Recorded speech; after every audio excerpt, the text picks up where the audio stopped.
जब मेरी पहली बार शादी हुई,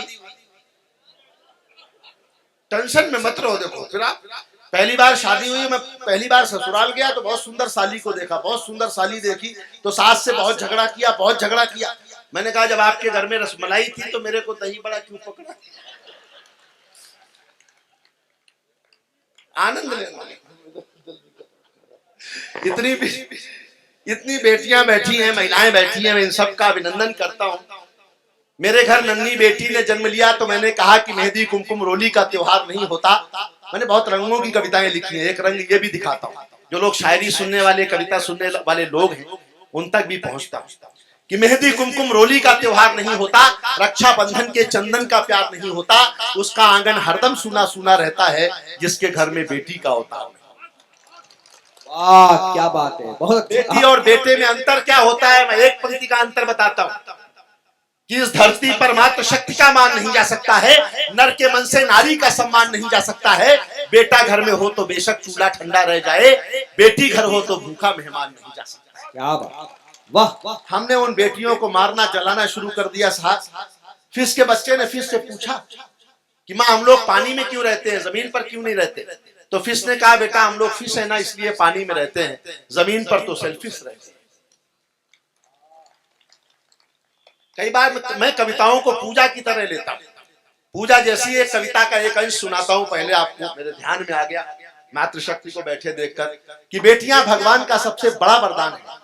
बेटियां भगवान का सबसे बड़ा वरदान है। बेटियां घर की पुरानी खिड़कियों को खोलती हैं, बेटियां घर में हो तो घर की दीवारें बोलती हैं।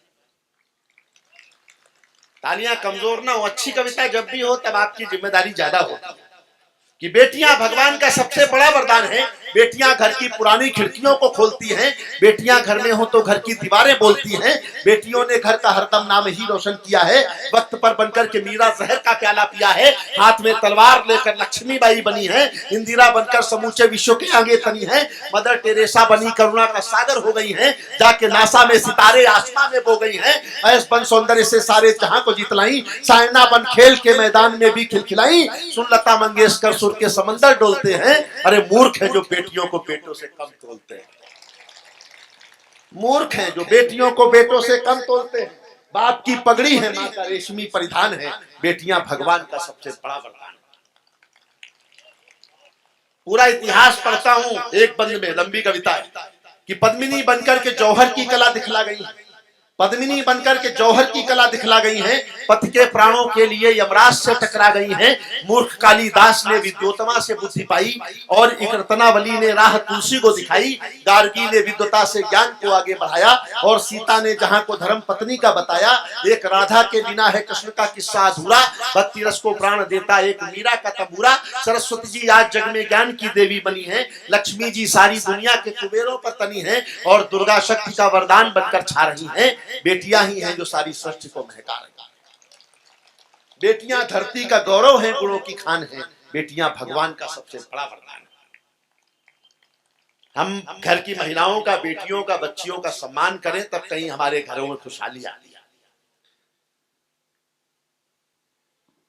सरदार से पूछा क्या पढ़ना है तो इसने कहा ये भी बेकार ही पढ़े। ये तो चाहता ही नहीं कि मैं कुछ अच्छा करूं। सरदार का मामला बड़ा खतरनाक है। हाँ घड़ी तो नहीं, हमें वो हाथ दिखा रहा जिसमें घड़ी नहीं। कमाल का सरदार है, मैं आपको बता, कमाल का सरदार ये प्रताप फौजदार।